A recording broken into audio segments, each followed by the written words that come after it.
मोड़ आया और कहते हैं कि सन 1950 तक आते आते कहानी अपनी पूर्ववर्ती कहानी से भिन्न स्वरूप धारण करती हैं और उसे नई कहानी की संज्ञा प्राप्त हुई। मित्रों, स्वातंत्र्य दशक में एक सशक्त कथा आंदोलन के रूप में नई कहानी हमारे सामने आई, जिसने अपने अपने कथा के इतिहास में अपने मौलिक वैशिष्ट्य की स्थापना की है। वास्तव में नई कहानी के संदर्भ में जिस नएपन की चर्चा होती है वह नयापन काल सापेक्ष नहीं बल्कि दृष्टि सापेक्ष है। यानी कि यहाँ नई कहानी जब हम कहते हैं तो नया जो विशेषण लगा है उस नया विशेषण का अर्थघटन अथवा उस नई कहानी और नई विशेषण का जहाँ तक प्रश्न है ये काल सापेक्ष नहीं है, क्योंकि काल अथवा समय जो है वो वर्तमान अतीत इस तरह के ढांचे में हम उसको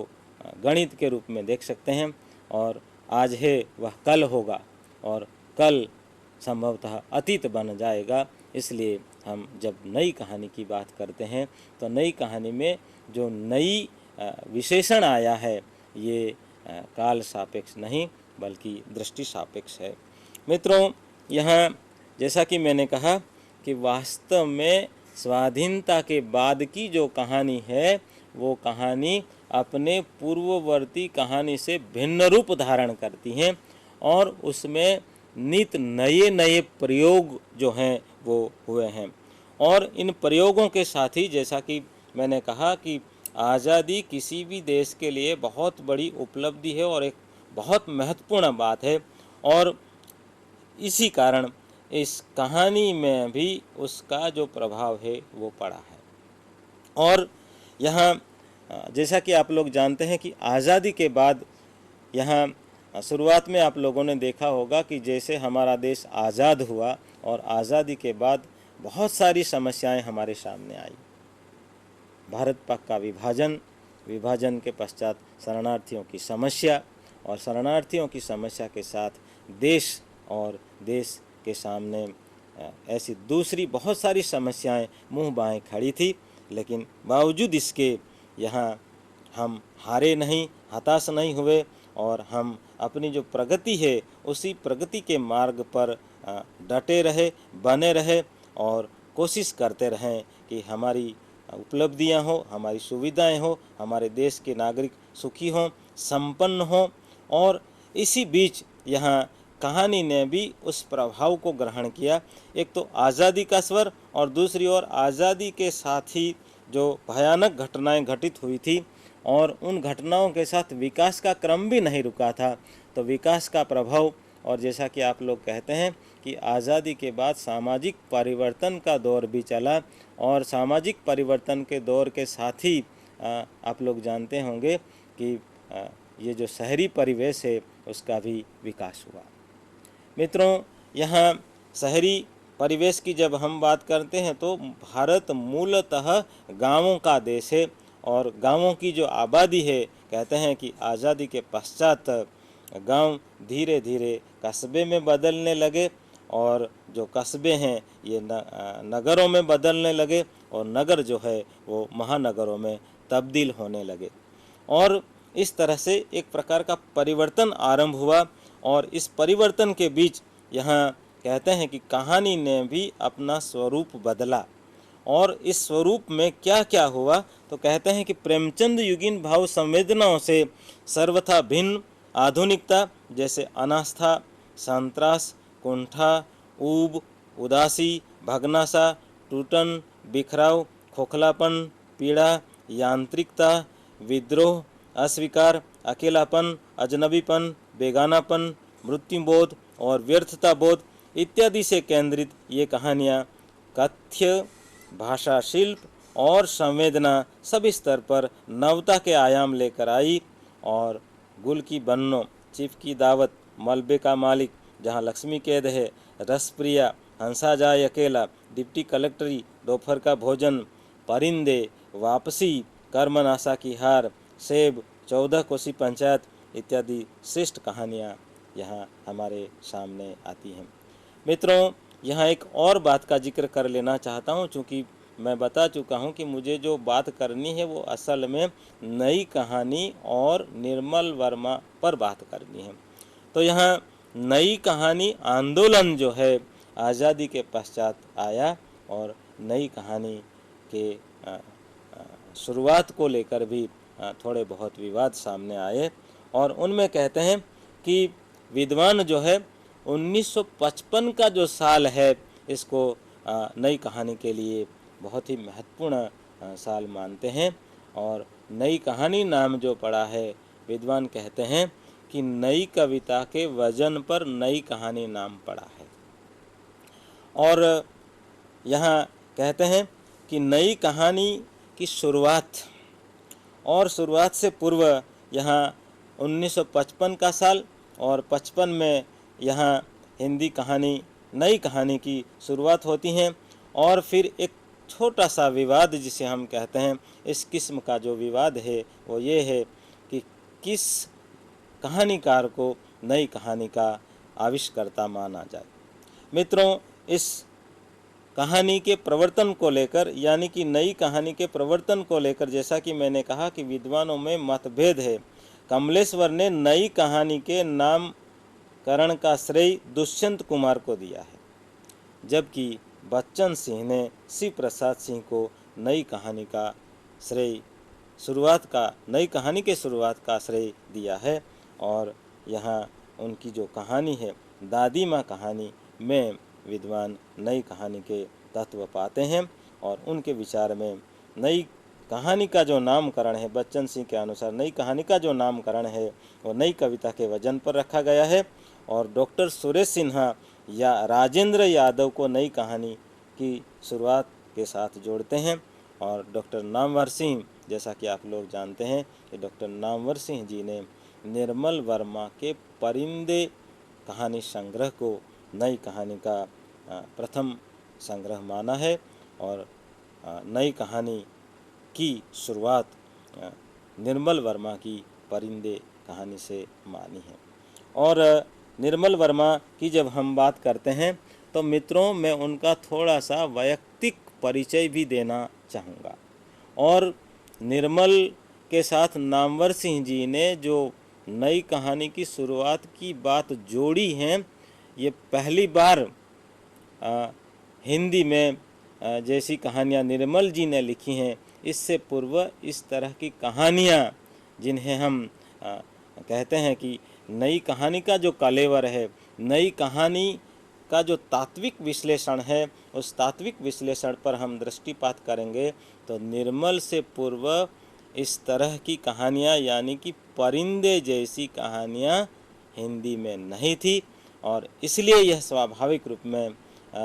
मुझे यदि कोई पूछता है कि हिंदी कहानी नई कहानी की शुरुआत किसने की, तो निस्संदेह मैं एक नाम देना चाहूँगा और वो नाम होगा मेरी जीवा पर निर्मल वर्मा का। मित्रों, निर्मल वर्मा का जहाँ तक प्रश्न है, जैसा कि मैंने कहा नामवर सिंह जी ने निर्मल वर्मा के परिंदे कहानी संग्रह को हिंदी कहानी का यानी कि नई कहानी का प्रथम संग्रह माना और परिंदे कहानी को हिंदी की नई कहानी की पहली कृति घोषित किया। और इससे ये साफ जाहिर होता है कि ये एक बहुत ही महत्वपूर्ण कहानीकार है। स्वाधीनता के उपरांत नए कहानीकारों की जो पीढ़ी हमारे सामने आती हैं उनमें निर्मल जी का नाम बहुत ही महत्वपूर्ण है। मित्रों, यहाँ एक बात और जोड़ना चाहूँगा कि निर्मल वर्मा को नई कहानी की शुरुआत का श्रेय जाता है, ये बात उतनी ही सही है, परंतु कहते हैं कि कोई एक व्यक्ति इस तरह की मूवमेंट को, इस तरह के आंदोलन को अकेला नहीं कर सकता। और इसलिए यहाँ सभी जिन कहानीकारों का मैंने जिक्र किया है उन कहानीकारों का भी उसमें योगदान रहा है। और बहुत मज़े की बात यह है कि नई कविता के साथ साथ ही नई कहानी का विकास हुआ है। और कहते हैं कि जैसे यथार्थ की बात नई कविता में है, बिंबों की बात नई कविता में है, प्रतीकों की बात नई कविता में है, ठीक नई कहानी में भी इस तरह के बिंब मौजूद हैं और प्रतीक मौजूद हैं, और इसलिए यहाँ कहना चाहिए कि यहाँ किसी एक व्यक्ति को कहानी, नई कहानी के पुरस्कर्ता के रूप में हम यदि कहते हैं तो यहाँ वो भी अनुचित ही होगा। और इसलिए हम ये कहेंगे तो उचित रहेगा कि निर्मल वर्मा, कमलेश्वर या राजेंद्र यादव या सी प्रसाद सिंह, इन सब के नाम साथ जोड़कर नई कहानी की शुरुआत की बात को लेते हैं तो मुझे लगता है कि वह बात उचित होगी। परंतु यहाँ इसका ये मतलब नहीं है कि निर्मल का महत्व कम है। जैसा कि मैंने पहले कहा कि निर्मल ने जैसी कहानियाँ लिखी हैं, इस तरह की कहानियाँ हिंदी में पहले भी नहीं थी, और निर्मल के बाद इस तरह की कहानियाँ कोई लिखेगा उसमें मुझे संदेह है मित्रों। और मैं यह भी कहना चाहूँगा कि निर्मल ही एक ऐसे भारतीय कहानीकार हैं जिन्होंने अथवा तो जिन पर बीबीसी के चैनल 4 पर व्यक्तिगत इंटरव्यू प्रसारित हुआ। और यहाँ एक और बात जोड़ना चाहूँगा, निर्मल ने, जैसा कि आप लोग जानते हैं कि उनकी ये जो कहानी है, पहली कहानी 1956 में प्रकाशित हुई थी, और ये चेकोस्लोवाकिया चले गए 1959 में। चेक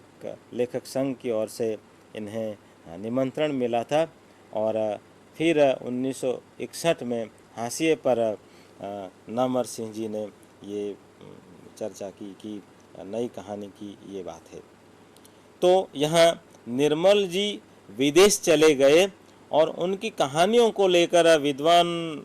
विशेषतः लक्ष्मी सागर वार्ष्णेय जी ने ये बात लिखी है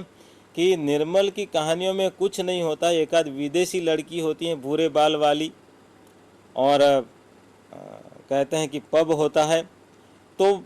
ये जो बात है ये दरअसल सही नहीं है, क्योंकि निर्मल ने जो कहानियाँ लिखी हैं उसका जो परिवेश है वो परिवेश विदेशी परिवेश है, और यदि विदेशी परिवेश की बात कहानी में आती है और किसी पब की बात आती है, किसी भूरी लड़की की बात आती है, भूरे बाल वाली लड़की की बात आती है, या नीली आँखों वाली लड़की की बात आती है, तो इसमें निर्मल का कोई दोष नहीं है। दरअसल ये कहते हैं कि कहानी पर और कविता पर आधुनिक समय में जो परिवेश हावी हो गया है तो उस परिवेश का प्रभाव है, ये मानना चाहिए। और यदि कहानी में परिवेश की बात आती है तो इससे हम इनकार नहीं कर सकते। तो इस दृष्टि से भी निर्मल की जो कहानियां हैं विशिष्ट है। और जैसा कि मैंने कहा कि चेक लेखक संघ के निमंत्रण वो विदेश चले गए और वहाँ करीब 7 वर्ष रहे, और उसी दौरान भारत और यूरोप को निर्मल ने समझने की कोशिश की, और समय समय पर सांस्कृतिक जो निबंध है वो भी कहते हैं कि टाइम्स ऑफ इंडिया के लिए रिपोर्ट करते रहे, और उसमें ये जो हमारी संस्कृति है उस संस्कृति के बारे में भी लिखते रहे। और उसी दौरान उसी परिवेश में रहते हुए उस किस्म की अथवा तो उस परिवेश को यदि अपनी कहानियों में उभारते हैं तो ये बात गलत नहीं है, क्योंकि कहानी में, नई कहानी में परिवेश बहुत ही महत्वपूर्ण है, और इसलिए निर्मल पर जो लांछन लगाए जाते रहे हैं ये सर्वथा अनुचित है। मित्रों, जब मैं पीएचडी कर रहा था, मैंने एमफिल भी निर्मल की कहानियों पर किया, पीएचडी कर रहा था, उनसे मिलना भी हुआ। मैंने उनसे कई बार ये प्रश्न किया था कि आप इस तरह की जो बातें होती हैं, आप पर जो आरोप लगाए जाते हैं, उसको आप खारिज क्यों नहीं करते। तो बिल्कुल वो हंसते रहे और कहे मैंने तो लिखा है, अब मैं उस पर कुछ कहना नहीं चाहता, क्योंकि ये मेरा काम नहीं है, मुझे जो लगा मैंने लिखा है, अब जिनको जो समझना है वो समझते हैं, ठीक है भाई। तो कहने का तात्पर्य है कि सुधी आलोचकों को निर्मल की इन कहानियों को ठीक तरह से समझना चाहिए। और अब ये बात निस्संदेह सिद्ध हो गई है कि निर्मल की कहानियों का अपना एक वजन है। और ऐसे निर्मल ने यहाँ कुल मिलाकर 5 एक कहानी संग्रह दिए हैं, जिनमें सबसे पहले संग्रह का मैं नाम दे चुका हूँ, परिंदे। और परिंदे में कुल मिलाकर 7 कहानियाँ संकलित है। और इनमें सबसे पहला नाम है डायरी का खेल, माया का मर्म, तीसरा गवाह, अंधेरे में, पिक्चर पोस्टकार्ड, सितंबर की एक शाम, तथा अंतिम कहानी उस संग्रह में है परिंदे। मित्रों, यहाँ डायरी का खेल, माया का मर्म, तीसरा गवाह और अंधेरे में, पिक्चर पोस्टकार्ड, सितंबर की एक शाम और परिंदे बहुत ही महत्वपूर्ण कहानी है। और जैसा कि मैंने कहा कि परिंदे कहानी से ही हिंदी की नई कहानी की शुरुआत होती है। दरअसल ये प्रेम कथा है। और प्रेम कैसा प्रेम है? तो आधुनिक जीवन की हम बात करते हैं, आधुनिक जीवन की जो त्रासदी है, उस त्रासदी के बारे में सोचें, कुंठा के बारे में सोचें, तो यहाँ नायिका जो है इस कहानी की लतिका, और लतिका जो है पहाड़ी स्कूल में वार्डन है। और पहाड़ी स्कूल में वार्डन के नाते वो जो लड़कियां हैं उन लड़कियों को पढ़ाती भी हैं। और वहाँ रहते हुए उन लड़कियों के हॉस्टल में रहते हुए एक घटना घटित होती है। जूली नाम की लड़की उस कहानी में आई है और संभवतः वह प्रेम पत्र किसी को लिखती हैं और उस प्रेम पत्र की चर्चा हो रही है और एक कमरे में सब लड़कियां इकट्ठी हो रही हैं। और ये इकट्ठा इसलिए हो रही हैं क्योंकि कल से इनकी छुट्टियां होने वाली हैं और छुट्टियों में ये सब लड़कियां इस हॉस्टल को छोड़कर अपने घर चली जाएगी। और लतिका जी से ये लड़कियां पूछती हैं कि आप इन छुट्टियों में घर नहीं जाओगी? और यहाँ लतिका के पास एक बहुत बड़ा सवाल